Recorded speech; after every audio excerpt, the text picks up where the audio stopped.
അവർ നിങ്ങളുടെ മുന്നിൽ ഒരു വലിയ ഡോക്ടർ ആയിട്ടുണ്ടെങ്കിൽ അവരുടെ ബാക്കിൽ ഇങ്ങനത്തെ ഒരു വലിയ സ്റ്റോറി ഉണ്ടാവും. എക്സാക്ട്ലി.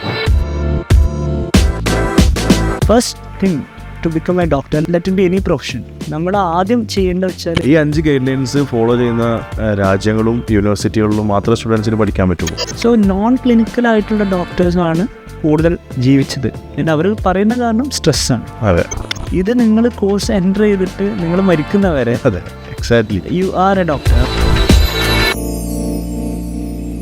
ഹായ് ഓൾ, എന്നാൽ എൻ്റെ മുമ്പിലുള്ളത് ഡോക്ടർ ആഷിഖാണ്. അതായത് നിങ്ങൾ കുറച്ച് വർഷങ്ങൾക്ക് മുമ്പ് D4 ഡാൻസ് കണ്ടിട്ടുണ്ടെങ്കിൽ നിങ്ങൾക്ക് ഓർമ്മ ഉണ്ടായിരിക്കും ആഷിഖിനെ. അതുപോലെ തന്നെ ആഷിഖ് ഒരു സർജനാണ്. ഇപ്പോൾ ആഷിഖ് വർക്ക് ചെയ്യുന്നത് ഒമാനിലാണ്. അപ്പോൾ നാട്ടിൽ വന്നപ്പം ജസ്റ്റ് ആഷിഖായിട്ട് നമ്മുടെ MBBS പഠിക്കുന്ന കുട്ടികൾക്ക് ഒരു എന്താ പറയുക, കുറച്ച് എക്സ്പീരിയൻസുകൾ ഷെയർ ചെയ്യാൻ പറ്റിയ നല്ലൊരാളെന്ന നിലയ്ക്ക് ആഷിഖായിട്ട് കുറച്ച് സമയം സംസാരിക്കാമെന്ന് വിചാരിച്ചിട്ടാണ് ഈ ഒരു വീഡിയോ ചെയ്യണത്. So Ashiq, how are you? എല്ലാവർക്കും നമസ്കാരം. It's been a long time. ഞാനങ്ങനെ ഒരു D4 ഡാൻസിന് ശേഷം ഞാൻ ഒരു 3 years ഞാൻ എൻ്റെ പോസ്റ്റ് ഗ്രാജുവേഷന് വേണ്ടി സ്പെൻഡ് ചെയ്തു. പിന്നെ അതിന് ശേഷം പിന്നെ 5 years ഞാൻ വർക്ക് ചെയ്തു. അപ്പോൾ അതിൻ്റെ ഇടയിൽ അങ്ങനെ ഡാൻസുമായിട്ട് അങ്ങനെ ഒരു കണക്ട് ചെയ്യാൻ എനിക്ക് പറ്റില്ല. ഒക്കേഷണലി എന്തെങ്കിലും പ്രോഗ്രാംസ് വരാനല്ലാണ്ട് ഒരു ഫുൾ ഫ്ലെഡ്ജ്ഡായിട്ട് അങ്ങനെ ഇരിക്കാൻ പറ്റിയില്ല. So I lost little bit touch. പക്ഷെ ഇപ്പോൾ ഞാൻ അഗെയിൻ ഇപ്പോൾ ഡോക്ടർ ഉസൈർ പറഞ്ഞ പോലെ ഞാൻ ഇപ്പോൾ മോർ ഇൻ ടു എൻ്റെ പാഷൻ ഫോളോഡ് ബൈ പ്രൊഫഷൻ, അങ്ങനെ ഇപ്പോൾ ആ സ്ട്രീമിലേക്ക് തിരിച്ചു വന്നിട്ടുണ്ട്. അപ്പോൾ ഞങ്ങളിങ്ങനെ യാദൃശ്ചികമായിട്ട് കണ്ടുമുട്ടിയപ്പോൾ ഡോക്ടർ ഉസൈർ ഇവിടെ കാലിക്കറ്റിലൊരു എഡ്യൂക്കേഷണൽ കൺസൾട്ടൻസി റൺ ചെയ്യുന്ന കാര്യം പറഞ്ഞു. അപ്പോൾ വളരെ എക്സൈറ്റിംഗ് ആയി തോന്നി. കാരണം ബീങ് എ ഡോക്ടർ ഒരു ഡിഫറെൻറ്റ് അപ്രോച്ച് ഓഫ് സർവീസിംഗ് ആണ് അദ്ദേഹം ചെയ്യുന്നത്. അപ്പോൾ അങ്ങനെ മീറ്റപ്പ് ചെയ്യാമെന്ന് പറഞ്ഞു. അങ്ങനെ that's how I'm with him now.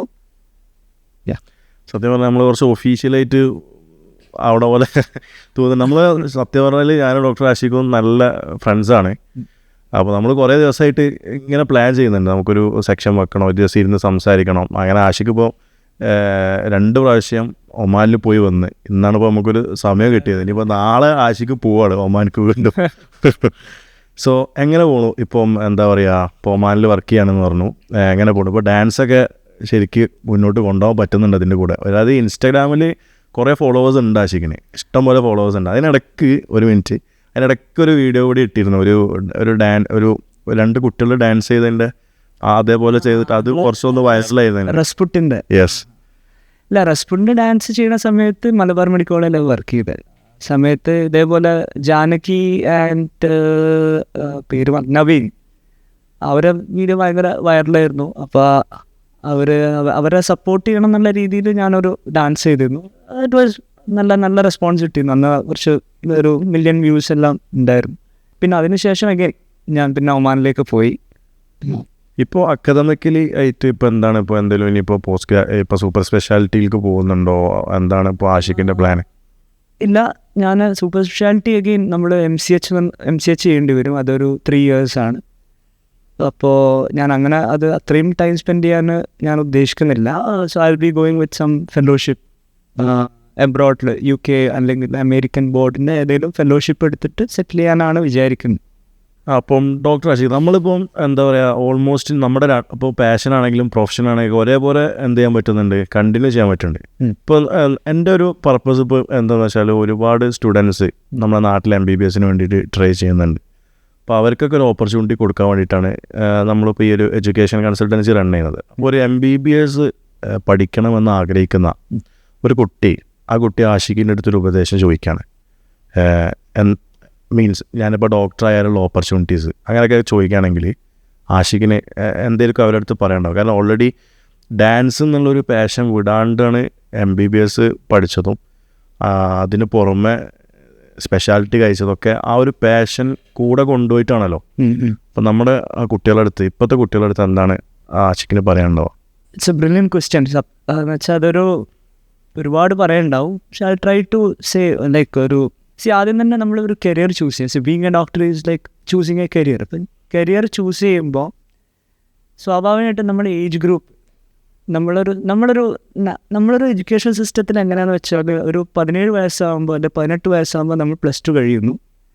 അതിനുശേഷം നമ്മൾ എൻജിനീയറിങ്, ഡോക്ടർ ആ രീതിയിൽ പോകുന്നു. കുറേ പേര് മറ്റേ മീഡിയ, ജേർണലിസം, അങ്ങനെ പല ടീച്ചിങ്, അങ്ങനെ പല ഇതിൽ പോകുന്നു. പക്ഷെ അതിൽ 90% സ്റ്റുഡൻസിനും അവർ ചൂസ് ചെയ്യുന്ന കരിയർ എന്താണെന്നറിയില്ല. അതായത് അതിൻ്റെ ഫ്യൂച്ചർ എങ്ങനെയാണോ, അല്ലെങ്കിൽ അവർക്കത് ചേരുന്നതാണോ, അവരെ ഇൻട്രസ്റ്റുമായിട്ട് അലൈൻഡ് ആണോ എന്ന് പലർക്കും അത് അറിയാറില്ല. പുറം രാജ്യങ്ങളിൽ വാട്ട് ഹാപ്പൻസ് ഇസ് ദാറ്റ് അവരുടെ പ്രൈമറി എഡ്യൂക്കേഷൻ കഴിഞ്ഞ് കഴിഞ്ഞാൽ അവർ ഓരോ വർക്ക് ചെയ്യാൻ പോകും. ആ വർക്ക് ചെയ്യുമ്പോൾ അവർക്ക് മനസ്സിലാവും, they will figure out whether that is okay for them, അല്ല അവർക്ക് പറ്റുന്നതാണോ അല്ലേ എന്ന് അവർ ഫിഗർ ഔട്ട് ചെയ്തിട്ട് പിന്നെയാണ് അവർ കോഴ്സ് സെലക്ട് ചെയ്യുക. സോ ആ ഒരു സിസ്റ്റം ഇവിടെ നമ്മുടെ നാട്ടിലില്ല. സോ അങ്ങനെ അങ്ങനത്തെ ഒരു സിനാരിയോയിൽ മിക്കവരും പാരൻസിൻ്റെ ഒരു ഇൻഫ്ലുവൻസിലായിരിക്കും. ഫോഴ്സ് ചെയ്യാന്ന് പറയാൻ പറ്റില്ല, പക്ഷേ പാരൻസ് വലുതായൊരു ഇൻഫ്ലുവൻസ് ഉണ്ടാവും. അപ്പോൾ അവർ അതുകൊണ്ടായിരിക്കും മിക്ക സ്റ്റുഡൻസും ചൂസ് ചെയ്യുക. ഇപ്പോൾ എനിക്കറിയുന്ന കുറേ ഡോക്ടേഴ്സ് അവരൊരു 2nd ഇയർ 3rd ഇയർ ഒക്കെ ആകുമ്പോഴത്തേക്കും അവർക്ക് തന്നെ മനസ്സിലാവുന്നുണ്ട് this is not for them. So going back, അപ്പോൾ പിന്നെന്തിനാണ് ഇപ്പോൾ ഇത് എടുത്തതെന്ന് ചോദിക്കുമ്പോൾ അവർ പറയുന്നത് എന്താ, ആ സമയത്ത് പാരൻസ് ഇങ്ങനെ പറഞ്ഞു, അപ്പോൾ എടുത്തിരുന്നു. സോ നമ്മളൊരു ഡിസിഷൻ നമ്മൾക്ക് പൂർണ്ണമായും അത് അറിയാതെ ഡിസൈഡ് ചെയ്യുമ്പോൾ ഉണ്ടാകുന്ന ഓരോ പ്രോബ്ലംസാണ്. So first thing to become a doctor, let it be any profession, നമ്മൾ ആദ്യം ചെയ്യേണ്ടത് വെച്ചാൽ യു ആസ്ക് യുവർ സെൽഫ്. അതിന് പ്രോംപ്റ്റിംഗ് എന്ന് പറയും. പ്രോംപ്റ്റ് പറഞ്ഞാൽ നമ്മൾ ChatGPT നമ്മളൊരു പ്രോംപ്റ്റ് അനുസരിച്ചാണ് ആ മെഷീൻ വർക്ക് ചെയ്യുക. അതേപോലെ നമ്മളോട് തന്നെ ചോദിക്കുക. അതിൽ ആ ചോദ്യങ്ങൾ പല രീതിയിലാണ് അത് വരിക. അപ്പോൾ ആ ചോദ്യങ്ങൾ നമ്മൾ ചോദിച്ച് അതിന് കറക്റ്റ് ഉത്തരം കിട്ടുന്നില്ലെങ്കിൽ you are not fit to decide. ഇപ്പോൾ ഡോക്ടർ എന്ന് പറയുന്ന ഒരു പ്രൊഫഷൻ ചൂസ് ചെയ്യുമ്പോൾ ആക്ച്വലി ഡോക്ടേഴ്സിൻ്റെ ഒരു പ്രോബ്ലം എന്ന് പറയാൻ പറ്റില്ല, പക്ഷേ യുണീക്കായിട്ട് നിൽക്കുന്നത് you are not choosing a job, you are actually choosing a lifestyle. കാരണം നമ്മളൊരു this happens with police officers, IAS officers, അല്ലെ പൊളിറ്റീഷ്യൻസ്, ഡോക്ടേഴ്സ്, ഇങ്ങനത്തെ ചില ഒക്യുപ്പേഷൻസ്. ഇപ്പോൾ എൻജിനീയറിന് അങ്ങനെ ഉണ്ടാവില്ല. ഡോക്ടറിൻ്റെ ലൈഫ് സ്റ്റൈൽ അപ്പോൾ എന്താണെന്ന് ചോദിക്കുകയാണെങ്കിൽ, ഡോക്ടർ നിങ്ങൾ 5 വർഷം പഠിച്ചു, അവിടെ എന്താ നിങ്ങളുടെ ലൈഫ് സ്റ്റൈലിൽ എന്ത് മാറ്റാൻ വരുന്നത് വെച്ചാൽ നിങ്ങൾ അത്രയും എമൗണ്ട് ഓഫ് ബുക്സ് പഠിക്കുന്നുണ്ട്, അത്രയും എമൗണ്ട് ഓഫ് ടൈം നിങ്ങൾ വീട്ടിലല്ല സ്പെൻഡ് ചെയ്യുന്നത്. You are spending time with patients. നിങ്ങളെ കോളേജിലുള്ള സ്റ്റുഡൻസ്, ടീച്ചേഴ്സ്, പേഷ്യൻസ്, ഇവിടെ നിങ്ങൾ ടൈം സ്പെൻഡ് ചെയ്യുന്നു. എഗെയിൻ അത് കഴിഞ്ഞിട്ട് നിങ്ങൾ പോസ്റ്റ് ഗ്രാജുവേഷൻ, അത് കഴിഞ്ഞിട്ട് നിങ്ങൾ ഫെർദർ സ്റ്റഡി, അത് കഴിഞ്ഞ് നിങ്ങൾ വർക്ക് ചെയ്യുമ്പോൾ നിങ്ങൾ രാവിലെ അവിടുന്ന് വീട്ടിൽ നിന്ന് ഇറങ്ങുന്ന തൊട്ട് രാത്രി മിക്കവാറും ഉറങ്ങി, ചിലപ്പോൾ ഉറങ്ങുന്നതിൻ്റെ ഇടയിൽ പോലും you are attending somebody's health problems, you are attending somebody's emergencies, a kind of stress that you have.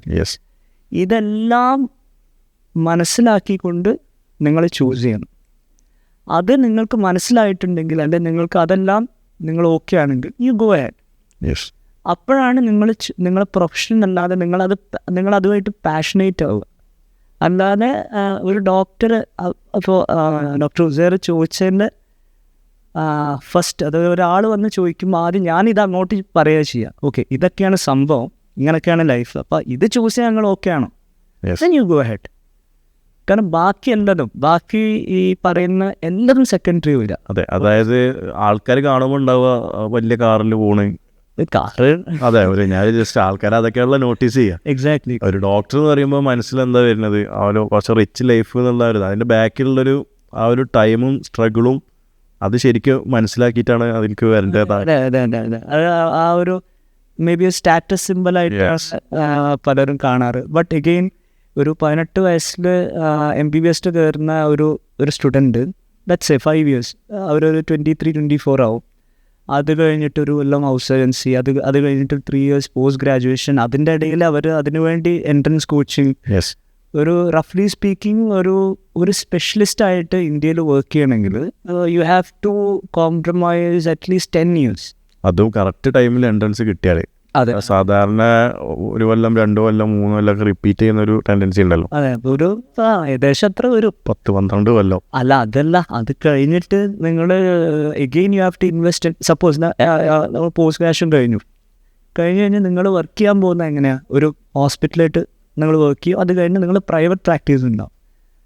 So അത് ആ പ്രൈവറ്റ് പ്രാക്ടീസിന് ഒന്ന് റെഡിയായി വരാൻ ഒരു ലെറ്റ്സ് 5 to 10 years ആണ് ഒരു ആവറേജ് ഒരു ഇന്ത്യൻ സിനാരിയോയിൽ ഉണ്ടാകുന്നത്.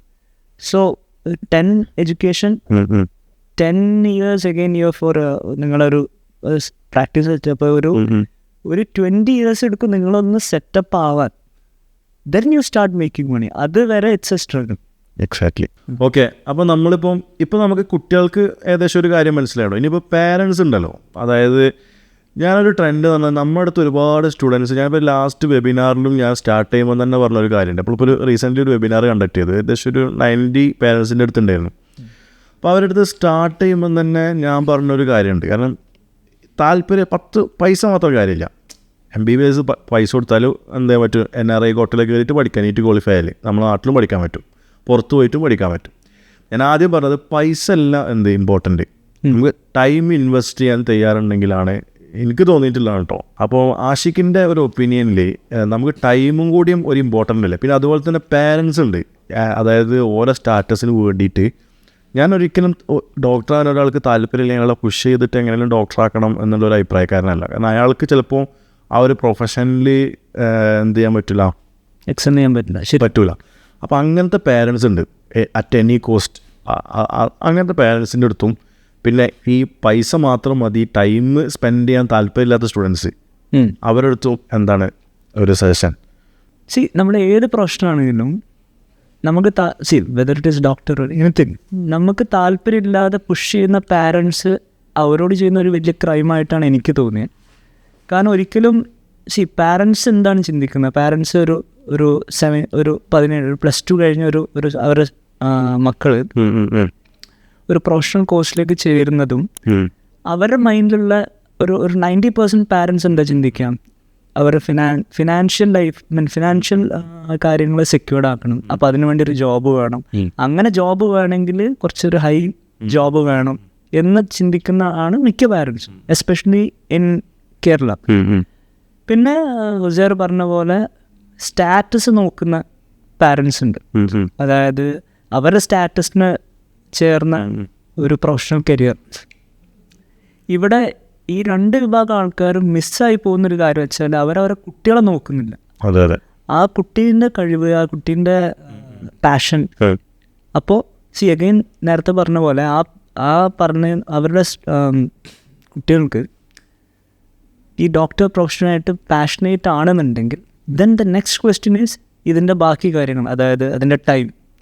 ഞാൻ നേരത്തെ പറഞ്ഞു ടൈം ഇൻവെസ്റ്റ് ചെയ്യുക എന്ന് പറയുന്നത് പലരും ആ കോഴ്സ് കഴിഞ്ഞാണ്ട് അങ്ങനല്ല, ഇത് നിങ്ങൾ കോഴ്സ് എൻ്റർ ചെയ്തിട്ട് നിങ്ങൾ മരിക്കുന്നവരെ യു ആർ എ ഡോക്ടർ. അപ്പം നമ്മൾ ആ ഡോക്ടർ എന്ന് പറഞ്ഞ ആ ലൈഫ് സ്റ്റൈലിൽ ഒരുപാട് സാക്രിഫൈസസ്, ഒരുപാട് നല്ലതും ഇല്ല എന്നല്ല, പക്ഷേ ഈവൻ നമ്മൾ സ്വന്തം പ്രൈവറ്റ് ടൈം, നമ്മുടെ ഹെൽത്ത്, നമുക്കുണ്ടാവുന്നൊരു ബേസ് ലൈൻ സ്ട്രെസ് ഉണ്ട്. അപ്പോൾ ഒരു സ്റ്റഡി പറയുകയാണെങ്കിൽ അമേരിക്കയിൽ ഒരു സ്റ്റഡി നടത്തിയപ്പോൾ എത്ര കാലം ഒരു ഡോക്ടർ ജീവിക്കും എന്നുള്ള സ്റ്റഡി നടത്തി. അപ്പോൾ ആ ഡോക്ടേഴ്സിന് പലരുണ്ട്, ophthalmologist, surgery, anaesthesia. So non ക്ലിനിക്കലായിട്ടുള്ള ഡോക്ടേഴ്സാണ് കൂടുതൽ ജീവിച്ചത്. അവർ പറയുന്ന കാരണം സ്ട്രെസ്സാണ്. അപ്പോൾ ഒരു 75 above ഉള്ള ആൾക്കാരുടെ പ്രൊഫഷൻ നോക്കുമ്പോൾ എല്ലാവരും നോൺ ക്ലിനിക്കലാണ് എടുത്തത്. ഒരു 60 to 70 വരെ ജീവിക്കുന്ന ആൾക്കാർ എടുത്തതെല്ലാം ക്ലിനിക്കലാണ്. For example surgery, physician, orthopedician. So ആ ഒരു സ്ട്രെസ് ലെവല്, നിങ്ങളെ സമയം, നിങ്ങളെ ഫ്രീ ടൈം, നിങ്ങളെ ഒരു ഫാമിലി ടൈം, ഇതെല്ലാം സാക്രിഫൈസ് ചെയ്തിട്ട് നിങ്ങളൊരു ആ ഡോക്ടർ പ്രൊഫഷനിൽ എത്താനാണ് നിങ്ങൾ ഉദ്ദേശിക്കുന്നതെങ്കിൽ ഇറ്റ്സ് ഫൈൻ. പക്ഷെ വേറൊരു കാര്യമുണ്ട്, ഞാൻ പറയാൻ വിട്ടുപോയി. Once you are in the system, നിങ്ങൾ ഡോക്ടറായി കഴിഞ്ഞിട്ട് നിങ്ങളെ പോസ്റ്റ് ഗ്രാജുവേഷൻ കഴിഞ്ഞു, നിങ്ങൾ ആ വർക്ക് ചെയ്യുമ്പോൾ you are already in the system. അതുമായിട്ട് നിങ്ങൾ ഏകദേശം ഒരു 8-10 കൊല്ലം ഇത് തന്നെ നിങ്ങൾ ചെയ്തുകൊണ്ടിരിക്കുന്നത്. പിന്നെ നിങ്ങൾ എന്താവും, നിങ്ങൾ ഓൾറെഡി അതിൻ്റെ ഉള്ളിലായി. പിന്നെ ബാക്കിയെല്ലാം പിന്നെ ആ ഒഴുക്കിനാണ് പോകും. പിന്നെ ആ സമയത്ത് നമ്മൾ ഞാൻ ഈ പറഞ്ഞ പോലെ ഒന്നും ചിന്തിക്കൂല. Once you are in the system then you will just follow it. അങ്ങനെയാണ് മിക്കവരും നിങ്ങൾ കാണുന്ന ഏത് ഡോക്ടേഴ്സ് എടുത്തോ, അവരുടെ ഫീൽഡിൽ അവർ എക്സെൽ ചെയ്യുന്നുണ്ടെങ്കിൽ, അവർ നിങ്ങളുടെ മുന്നിൽ ഒരു വലിയ ഡോക്ടർ ആയിട്ടുണ്ടെങ്കിൽ അവരുടെ ബാക്കിൽ ഇങ്ങനത്തെ ഒരു വലിയ സ്റ്റോറി ഉണ്ടാവും. അതായത് ഇനിയിപ്പോൾ നമ്മുടെ നാട്ടിലൊരു ട്രെൻഡ് ഉണ്ട്, ഞാൻ പലപ്പോഴും നമ്മളെ പാരൻസിൻ്റെ അടുത്തൊക്കെ പറയുന്നതാണ്. അതായത് ഇവിടെ ഇപ്പോൾ +2 ഒരു ആവറേജ് മാർക്കുള്ള ഒരു കുട്ടീനെ കൊണ്ടുപോയിട്ട് ഒരു നീറ്റിൽ ഒരു കോച്ചിങ് സെൻറ്ററിൽ കയറ്റും. അതാണ് യൂഷ്വൽ. അതെ, നടക്കണേ. ഞാനൊരു കോച്ചിങ് സെൻറ്ററിനും എതിരല്ല കേട്ടോ, പക്ഷെ ഞാൻ ഇതിൻ്റെ ഒരു ഫാക്റ്റ് ജസ്റ്റ് പറയാം. അതായത് പല പരസ്യങ്ങളുണ്ടാവും. ഒരു 20%ഒക്കെയാണ് എനിക്ക് തോന്നുന്നത് ഒരു കോച്ചിങ് സെൻറ്ററിനെ ഒരു കുട്ടീനെ മോൾഡ് ചെയ്തെടുക്കാൻ പറ്റുള്ളൂ. ബാക്കി 80% എനിക്ക് തോന്നുന്നു ആ കുട്ടീൻ്റെ എഫേർട്ടാണ്. ഓൾമോസ്റ്റ് എല്ലാവരുടെ കാര്യമില്ല. അതിൽ തന്നെ നമ്മളിപ്പം +2 വളരെ ആവറേജ് മാർക്ക് കിട്ടി ഫസ്റ്റ് അറ്റംപ്റ്റ് എൻട്രൻസിൽ ജസ്റ്റ് പാസ്സായ ഒരു കുട്ടീനെ ഒരു പ്രാവശ്യം റിപ്പീറ്റ് കഴിഞ്ഞിട്ട് അപ്പോൾ ചിലപ്പോൾ ഒരു 200 മാർക്ക് കിട്ടിയിട്ടുണ്ടാവും. വീണ്ടും റിപ്പീറ്റ് ചെയ്യിപ്പിച്ച് ഒരു 300 മാർക്ക്, വീണ്ടും റിപ്പീറ്റ് ചെയ്തൊരു 350 മാർക്ക്, ഒരു 3-4 വർഷം കളയുന്ന ഒരുപാട്. നമ്മൾ ഇവിടെ ഇവിടുത്തെ ട്രെൻഡ് എന്ന് പറഞ്ഞാൽ ഇവിടെ തീരെ കിട്ടാണ്ട് വരുമ്പോഴാണ് പല ആൾക്കാരും അബ്രോഡ് പോണത്. അപ്പം അതിൽ തന്നെ 2-3 വർഷം റിപ്പീറ്റ് ചെയ്തിട്ട് ഉള്ള കുട്ടികളെ നമ്മൾ അഡ്മിഷൻ ചെയ്തിട്ടുണ്ട്. ഇപ്പോൾ കൈറോ യൂണിവേഴ്സിറ്റിയിലൊക്കെ ഈജിപ്തിലൊക്കെ നമ്മൾ അഡ്മിഷൻ ചെയ്തിട്ടുണ്ട്. അങ്ങനെ ടൈം കളയുന്നതിനെ പറ്റി കാരണം അവർ പറയുന്നൊരു റീസൺ നമ്മളിവിടുത്തെ ഫോറിൻ മെഡിക്കൽ ഗ്രാജുവേറ്റ് എക്സാമിനേഷൻ പാസ്സാകാൻ വേണ്ടിയിട്ട് ഡിഫിക്കൽട്ടാണ്. അതെല്ലാ സമയത്തും ഈ അബ്രോഡ് അഡ്മിഷൻ്റെ സമയമാകുമ്പോൾ പത്രത്തിൽ വരും ചെയ്യും. പാസിങ് പെർസെൻറ്റേജ് ഇത്രയേ ഉള്ളൂ എന്ന് പറഞ്ഞിട്ടുള്ളത് പത്രത്തിൽ വരും ചെയ്യും. നേരെ മറിച്ച് ഞാനിപ്പോൾ കഴിഞ്ഞ വർഷത്തെ കണക്ക് നോക്കുമ്പോൾ ഏകദേശം 20 ലക്ഷം കുട്ടികളോളം നീറ്റ് എഴുതിയിട്ട് ഇവിടുത്തെ സീറ്റ് 91,000 ഉള്ളൂ. അപ്പം അതെത്ര പെർസെൻറ്റേജ് ആണെന്നുള്ളത്? 20 ലക്ഷം ആൾക്കാർക്ക് 90,000 സീറ്റാണ് ഇന്ത്യയിലുള്ളത്. ഓക്കെ. അതിൽ പാസ്സാവണത് ഒരു പക്ഷേ 7 ലക്ഷം 8 ലക്ഷം കുട്ടികൾ ക്വാളിഫൈ ആവും. പക്ഷെ അതിലുള്ള കുട്ടികൾക്ക് 90,000-91,000 സീറ്റ് ഇന്ത്യയിലുള്ളൂ. അപ്പോൾ അതിൻ്റെ മുകളിൽ റാങ്ക് വരുന്നവർ മാനേജ്മെൻറ്റ് സീറ്റിൽ കയറേണ്ടി അല്ല, ആകെ 90,000 ഉള്ളൂ. അത് including government private 40,000 government. So ഇത് 90,000 വരാത്തവർ again they have to repeat. അതെ, ആ റാങ്കിൻ്റെ ഉള്ളിൽ വരാത്തവർ. അതിൽ തന്നെ എനിക്ക് തോന്നുന്നത് ഗവൺമെൻറ് 40,000 40,000-നുള്ളിൽ വരാത്തവർ ദേ ഷുഡ് റിപ്പീറ്റ്. കാരണം ബാക്കി 40,000 പൈസ ഉള്ള ആൾക്കാർക്കാണ്. അതായത് നമ്മളെ NRI സീറ്റ് അങ്ങനത്തെ സീറ്റുകൾക്ക് മാനേജ്മെൻറ്റ് കോട്ട ആ കോട്ടയിൽ പോകണതാണ്. അപ്പോൾ ഈ 20 ലക്ഷത്തിന് 41,000 കുട്ടികളാണ് എന്തായാലും ഗവൺമെൻറ്റിൽ പഠിക്കാൻ പറ്റുള്ളൂ. അതാണ് അതിൻ്റെ റിയാലിറ്റി. പക്ഷേ ഈ പെർസെൻറ്റേജ് എന്ത് ചെയ്യണില്ല, കാൽക്കുലേറ്റ് ചെയ്യണില്ല. നേരെ മറിച്ചിട്ട് FMG പാസിംഗ് റേറ്റ് 25,000 കുട്ടികൾ എഴുതി 10% പാസ്സായി 15% പാസ്സായി എന്നുള്ള ആ ഒരു മെസ്സേജാണ് ആ സമയത്ത് വരുന്നത്. അപ്പം ആഷിഖ് ഇന്ത്യയിൽ പഠിച്ചാണ് കേട്ടോ. അത് ആഷിഖിൻ്റെ അടുത്ത് എനിക്ക് ചോദിക്കാമല്ലോ, ഇങ്ങനത്തെ ഒരു സിനാരിയോ ആഷിഖ് എന്താണ് സജസ്റ്റ് ചെയ്യാം? ഇത് എനിക്ക് തോന്നുന്നത് പാരൻസാണ് കൂടുതലൊരു ഡിസിഷൻ മേക്കേഴ്സായിട്ട് വരാം. ഒരു കുട്ടി ഒരു റിപ്പീറ്റ് ചെയ്ത് കഴിഞ്ഞിട്ട് അത് കഴിഞ്ഞിട്ട് വീണ്ടും റിപ്പീറ്റ് ചെയ്യണോ, അത് ഇവിടെ പഠിപ്പിക്കണോ, ഇനി ഇവിടെ തന്നെ ഗവൺമെൻറ് കിട്ടാൻ വേണ്ടി ഒന്നുകൂടി റിപ്പീറ്റ് ചെയ്യണോ, അല്ലെങ്കിൽ മാനേജ്മെൻറ്റ് സീറ്റ് എടുക്കണോ, അത് പുറത്തേക്ക് വിടണോ, അതെല്ലാം ഡിസിഷൻ മേക്കേഴ്സ് എനിക്ക് തോന്നുന്നത് പാരൻസ് ആയിരിക്കും. ഇപ്പോൾ യു ഹാവ് ടു തിങ്ക്, നിങ്ങളൊരു കുട്ടി ഒരു വർഷം റിപ്പീറ്റ് ചെയ്തു, ആ ഒരു വർഷം റിപ്പീറ്റ് ചെയ്യാന്ന് പറഞ്ഞാൽ നമ്മൾ കണ്ടിന്യൂസ്ലി ഇരിക്കുകയാണ്, വേറെ വീട്ടിലേക്ക് വരുന്നതില്ല, ഒരു കംപ്ലീറ്റ് ഹോസ്റ്റൽ ലൈഫായിട്ട് നിങ്ങൾ പഠിക്കുകയാണ്. ഓക്കെ, ഒരു കൊല്ലം നമ്മൾ റിപ്പീറ്റ്, നമ്മൾ ഒരു വർഷം പോയി, ആ റിപ്പീറ്റ് ചെയ്തിട്ട് എന്താണ് റിസൾട്ട്? എൻ്റെ കുട്ടി ഒരു വർഷം റിപ്പീറ്റ് ചെയ്ത് എല്ലാം ത്യജിച്ചിട്ട് റിപ്പീറ്റ് ചെയ്തിട്ട് എന്ത് റിസൾട്ടാണ് കിട്ടിയത്? കുട്ടിക്ക് ഒരു സീറ്റ് കിട്ടിയോ ഇല്ലേ? സപ്പോസ് ഗവൺമെൻറ് സീറ്റ് കിട്ടി, they will go head. Government seat കിട്ടിയില്ല, ആ പാരൻസ് എന്ത് ചിന്തിക്കും? എനിക്ക് എൻ്റെ മോളെ അവരെ ഒരു മാനേജ്മെൻറ്റ് സീറ്റിൽ കയറ്റാൻ പറ്റുമെന്ന് അവർ ചിന്തിക്കും. എക്സാക്ട്ലി. അവിടെ അടുത്ത ചോദ്യം വരുന്ന വെച്ചാൽ അത് അഫോർഡ് ചെയ്യാൻ അവർക്ക് പറ്റുമോ? അഫോർഡ് ചെയ്യാൻ പറ്റില്ലെങ്കിൽ സ്വാഭാവികമായിട്ട് ആൾക്കാർ എന്താ ചെയ്യുക? ഒന്നും കൂടി റിപ്പീറ്റ് ചെയ്യാൻ പറ്റും. സോ അങ്ങനെയുള്ള അവസ്ഥയിൽ അവർ റിപ്പീറ്റേഷന് പോകും. അപ്പോൾ എഗെയിൻ 2 years ആയി. ഈ 2 year കഴിഞ്ഞിട്ട് സപ്പോസ് നെക്സ്റ്റ് കൊല്ലം, അതായത് ഒരു കൊല്ലം റിപ്പീറ്റ് ചെയ്ത് കിട്ടിയില്ല, രണ്ടാമത്തെ കൊല്ലം റിപ്പീറ്റ് ചെയ്ത് കിട്ടി, എഗെയിൻ ഒരു 5 വർഷം പിന്നെയും പഠിക്കണം, MBBS പഠിക്കുക. അത് കഴിഞ്ഞിട്ട് അവർ ഇറങ്ങുന്നത് PG കോച്ചിങ്ങിനാണ്. അവിടെയും എനിക്ക് തോന്നുന്നൊരു 1-2 വർഷം വീണ്ടും റിപ്പീറ്റിന് വേണ്ടി ഒരു PG കിട്ടാൻ. ഇതാണ് എൻ്റെ ഒരു സൈക്കിൾ. പക്ഷേ എൻ്റെ അഭിപ്രായത്തിൽ ഒരു കൊല്ലം റിപ്പീറ്റ് ചെയ്തു, ഒരു കൊല്ലം റിപ്പീറ്റ് ചെയ്ത് സപ്പോസ് കിട്ടുന്നില്ലെങ്കിൽ എത്രയും പെട്ടെന്ന് അവരെ അതിലേക്ക് കോഴ്സിലേക്ക് കയറ്റുക എന്നാണ് എൻ്റെ ഒരു ഒപ്പീനിയൻ. കാരണം അത് whether it is in India, whether it's outside, ആ ഒരു വർഷം നിങ്ങൾ ഇവിടെ ലാഭിച്ചാൽ നിങ്ങൾക്ക് എന്ത് ചെയ്യാം, ആ ഒരു വർഷം നിങ്ങൾക്ക് PG സമയത്ത് വേണമെങ്കിൽ നിങ്ങൾക്കത് യൂസ് ചെയ്യും. കാരണം ഇതേ ഈ 1 year നിങ്ങൾ ഇവിടെ ലാഭിച്ചു എന്ന് കരുതുന്ന ആ സമയം കൊണ്ട് നിങ്ങൾക്ക് എന്ത് ചെയ്യാം, ആ കോഴ്സ് കഴിഞ്ഞിട്ട് നിങ്ങൾ അടുത്തതിലേക്ക് വേണമെങ്കിൽ അത് യൂസ് ചെയ്യാം. എക്സാക്ട്ലി. നിങ്ങൾക്ക് അഫോർഡ് ചെയ്യാം. ഞാൻ ഒരിക്കലും പറയില്ല നിങ്ങൾ എല്ലാവരും പൈസ കൊടുത്ത് കയറണം എന്നല്ല ഞാൻ പറഞ്ഞത്. സപ്പോസ് ഒരാൾ ഒരു ടൈം ഫെയിലായി, നിങ്ങൾക്ക് അഫോർഡ് ചെയ്യാൻ പറ്റുമെങ്കിൽ ഇവിടെ ഫെയിൽ ആവണല്ല, ഇവിടെ അതുമല്ല ഇവിടെ വിഷയം. എല്ലാവരും ക്വാളിഫൈ ആവണ്ടേ, സീറ്റ് കിട്ടുന്നില്ല. എക്സാക്ട്ലി. അത് ഞാൻ ഉദ്ദേശിച്ച് വെച്ചാൽ നമ്മൾ എക്സാം എഴുതി പക്ഷെ നമുക്ക് സീറ്റ് കിട്ടുന്നില്ല എന്നുണ്ടെങ്കിൽ നിങ്ങൾക്ക് അഫോർഡ് ചെയ്യാൻ പറ്റുമെങ്കിൽ നിങ്ങൾ എത്രയും നേരത്തെ കോഴ്സിന് ചേർക്കുക. അത് നിങ്ങൾ ഇവിടെ ചേർത്താലും പുറത്ത് ചേർത്താലും it's one and the same. പണ്ട് ഒരു കുറച്ചു കാലം മുന്നേ ഈ ചൈനയിൽ പോയി പഠിക്കുക, അവിടെ പോയി പഠിക്കുക എന്നുള്ള ആ ഒരു രീതിയൊന്നും അവിടെ ആൾക്കാർക്കൊരു ധാരണ ഉണ്ട്. അവിടെ പോയി പഠിച്ചു കഴിഞ്ഞാൽ കണ്ട് വരുമ്പോൾ എന്തോ സംതിങ് ഇൻഫീരിയർ, അല്ലെങ്കിൽ ഇവിടുത്തെ എക്സ്പീരിയൻസിൻ്റെ അത്രക്കൊന്നും പോരാ. ഇപ്പോൾ ആ സിറ്റുവേഷനെല്ലാം മാറിയിട്ടുണ്ട്. കുറേയൊക്കെ അവിടെയും ഇതേപോലെ ഹൈ വോളിയം ഓഫ് കേസസ് അല്ലെങ്കിൽ അതിൻ്റെ സിമുലേഷൻസ് ഉള്ള കേസുകളൊക്കെ വരുന്നുണ്ട്, ആൾക്കാർ പഠിച്ചു വരുന്നുണ്ട്. But the real game begins ഈ കോഴ്സ് കഴിഞ്ഞിട്ട് തിരിച്ച് വന്നിട്ട് അവരൊരു പ്രൊഫഷണൽ ഒരു PG കോഴ്സിന് കയറുമ്പോഴാണ് അതിന് ഡിഫറൻസ് വരും. മനസ്സിലായി. അത് മാത്രമല്ല, ഇപ്പോൾ പുതിയ റെഗുലേഷൻസ് ഉണ്ട് NMCൻ്റെ. ഇപ്പോൾ പണ്ടൊക്കെ പറഞ്ഞാൽ FMG എക്സാം അതിൻ്റെ ഇക്വലന്റ് അതെ സ്ക്രീനിങ്.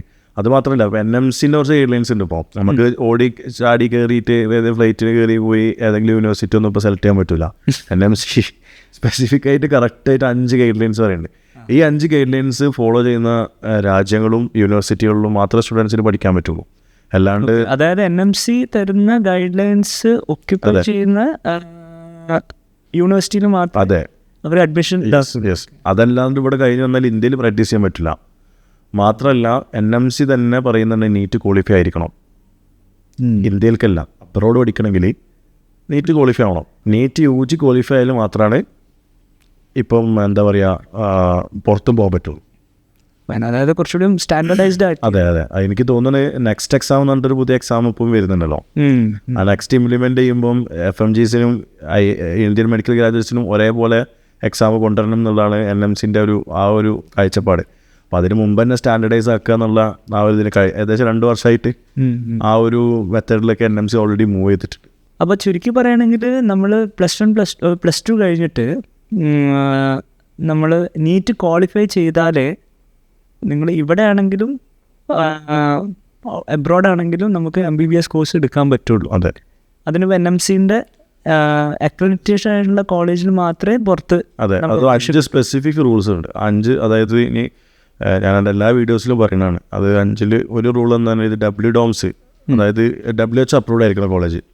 രണ്ടാമത്തത് 54 months അപ്രൂവ്ഡ് ആയോന്നല്ല എങ്ങനെ അറിയാം? അത് wdoms.org എന്ന് പറഞ്ഞൊരു വെബ്സൈറ്റ് ഉണ്ട്. ആ വെബ്സൈറ്റിൽ കയറിയിട്ട് കൺട്രി സെലക്ട് ചെയ്താണ്ട് നമ്മൾ യൂണിവേഴ്സിറ്റി നമ്മൾ പഠിക്കുന്ന അപ്ലൈ ചെയ്യുന്ന യൂണിവേഴ്സിറ്റി റെക്കഗ്നൈസ്ഡ്. യെസ്. രണ്ടാമത് NMC പറയുന്നത് 54 months ഡ്യൂറേഷൻ വേണം. Curriculum duration 54 months, 4.5 years. 4.5 years ഡ്യൂറേഷനുള്ള. അതെ.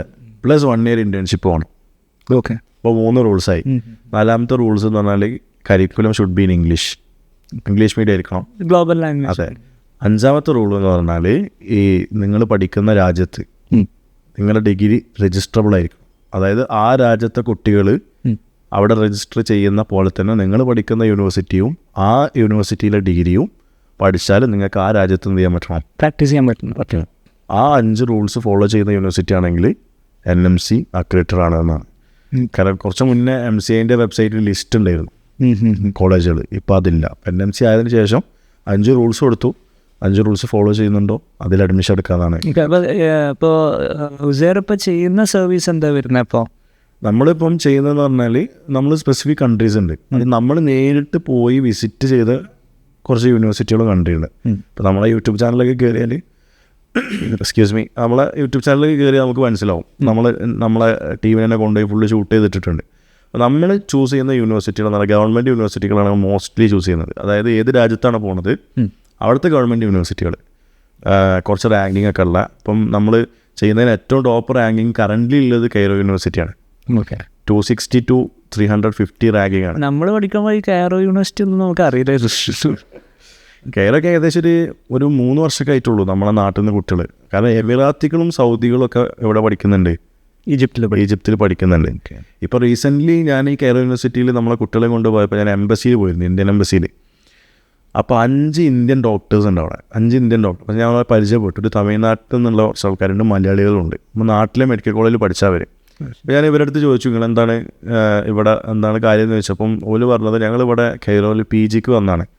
അപ്പം ഞാൻ ചോദിച്ചു, നിങ്ങളെ നാട്ടിൽ കഴിഞ്ഞിട്ട് സാധാരണ എല്ലാവരും പുറത്ത് കഴിഞ്ഞിട്ട് നാട്ടിലെങ്ങനെയും PGക്ക് കയറാം, ആ ഒരു ലെവലാണ് സാധാരണ. ഇപ്പം നമ്മളൊക്കെ പഠിക്കുമ്പോൾ അങ്ങനെ ഉണ്ടായിരുന്നു, നാട്ടിൽ PGക്ക് കയറാം, ഇവിടെ MBBS ആ ഒരു ഇതുണ്ടായിരുന്നു. പക്ഷേ ഇവരുടെ ഞാൻ ചോദിച്ചപ്പോൾ ഇവർ പറഞ്ഞത് ഇവിടെ PG പഠിച്ചാലുള്ള പ്രത്യേകത, ഇവരെ ലക്ഷ്യം ഈജിപ്തിൽ വർക്ക് ചെയ്യലോ അല്ലെങ്കിൽ കെയറോന്ന് PG എടുക്കലോ എന്നല്ല, അതിക്കും മേലെ ഓരോ ഉദ്ദേശിക്കുന്നത് UK MRCP, FRCR, FRCP ഇതൊക്കെ കണ്ടക്ട് ചെയ്യുന്നത്, FRCS ഇതൊക്കെ കണ്ടക്ട് ചെയ്യുന്നത് കെയർ യൂണിവേഴ്സിറ്റിയാണ്. അപ്പോൾ ഇതിൽ അതിൻ്റെ ഒരു സെൻറ്ററാണ് എന്ത് കെയർ യൂണിവേഴ്സിറ്റി. കെയർ യൂണിവേഴ്സിറ്റിയിലെ ഫാക്കൽറ്റീസാണ് ഈജിപ്തിൽ വെച്ചത് കണ്ടക്ട് ചെയ്യുന്നത്.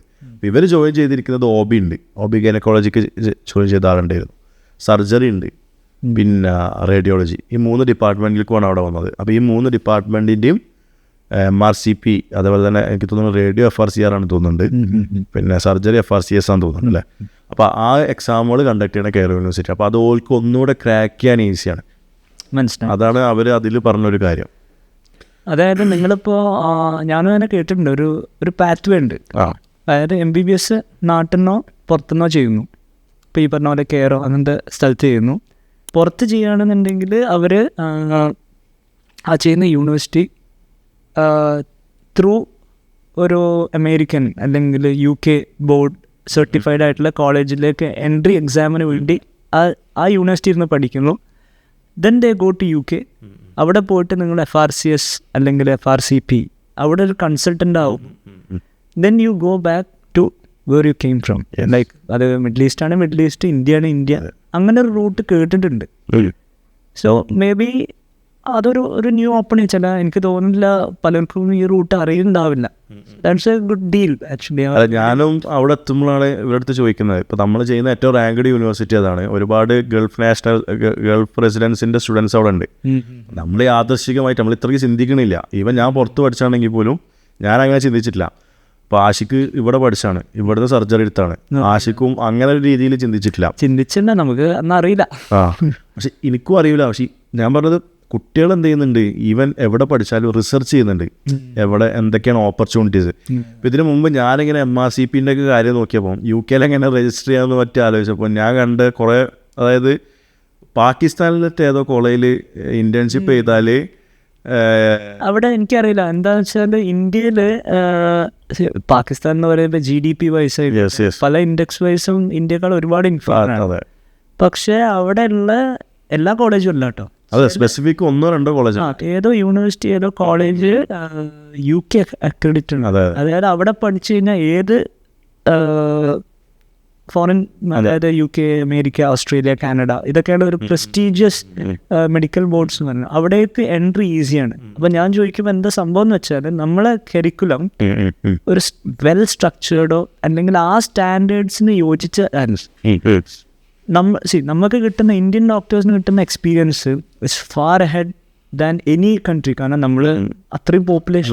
എക്സാക്ട്ലി. അപ്പോൾ പക്ഷേ നമുക്ക് ക്ലിനിക്കൽ എക്സ്പീരിയൻസ് ഉണ്ട്, ഫൈൻ. ആ എക്സ്പീരിയൻസ് വെച്ചിട്ട് ആ കരിക്കുലം വെച്ച് നമുക്ക് ഇവിടെ വർക്ക് ചെയ്യാം. പുറത്ത് പോകുമ്പോൾ അവർക്കൊരു സെറ്റ് ഓഫ് ഗൈഡ് ലൈൻസ് ഉണ്ട്, അവർക്കൊരു സെറ്റ് ഓഫ് സ്റ്റാൻഡേർഡ്സ് ഉണ്ട്. അത് മീറ്റ് ചെയ്യുന്ന പോലെ അല്ല അൺഫോർച്ചുനേറ്റ്ലി നമ്മൾ മെഡിക്കൽ കരിക്കുലം സെറ്റ് ചെയ്തിട്ടില്ല. അത്രയും ട്രെയിനിങ് അവേഴ്സ് കിട്ടിയിട്ടുണ്ടോ കിട്ടിയിട്ടില്ലേ, അതിൻ്റെ അസസ്മെൻ്റ് കാര്യങ്ങളൊന്നും അത്ര ഡോക്യുമെൻറ്റഡ് അല്ല. ഈവൻ ശ്രീലങ്കയിലും ഉണ്ട്. ഞാൻ ശ്രീലങ്ക എന്ന് പറഞ്ഞാൽ നമ്മളെക്കാൾ എത്രയോ പുവർ കൺട്രിയാണ്. അപ്പോൾ ആ ലിസ്റ്റ് കണ്ടപ്പോൾ അപ്പോൾ അതൊക്കെ നമ്മൾ ശരിക്കും മനസ്സിലാക്കണില്ല. ഞാൻ പറഞ്ഞ ഇവിടെ പ്രാക്ടിക്കൽസ് എക്സാക്ട്ലി ആഷിക്ക് പറഞ്ഞ പോലെ ഉണ്ട്. നമ്മൾ കോഴിക്കോട് മെഡിക്കൽ കോളേജിൽ പോയാൽ അവിടെ കാഷ്വാലിറ്റിയിൽ ഒഴിഞ്ഞൊരു സമയമില്ല. അത്രയും പ്രാക്ടിക്കൽ എക്സ്പോഷർ ഉണ്ട്. പക്ഷെ നമ്മളെ കരിക്കുലം ഈ പറഞ്ഞ പോലെക്ക് ഈവൻ എയിംസിന് പോലും ഞാനൊരു നെഗറ്റീവ് അടിക്കല്ലോ കേട്ടോ, ഫാക്ട് ജസ്റ്റ് ഇത് നമുക്ക് അറിയൂല, നമ്മൾ നോക്കുമ്പോഴാണ് മനസ്സിലാവുന്നത്. പക്ഷെ അത് ഇവിടെ ഉള്ള കുട്ടികൾ കണ്ടുപിടിച്ചിട്ട് ഇവർ ഇവിടുന്ന് MBBS കഴിഞ്ഞിട്ട് ഞാനൊക്കെ ചിന്തിക്കുന്നതിന് മുമ്പ് ഇവരവിടെ എത്തിയിട്ടുണ്ട്. ഞാൻ ഈ ഒരു ഫീൽഡിൽ നമ്മളിപ്പോൾ അഡ്മിഷൻസ് ചെയ്യുന്നുണ്ടല്ലോ, അപ്പം നമ്മുടെ അടുത്ത് കുറേ നമ്മളെത്തുന്നതിന് മുന്നേ അവരത് കണ്ടുപിടിച്ച് അവിടെ എത്തിയിട്ടുണ്ട്.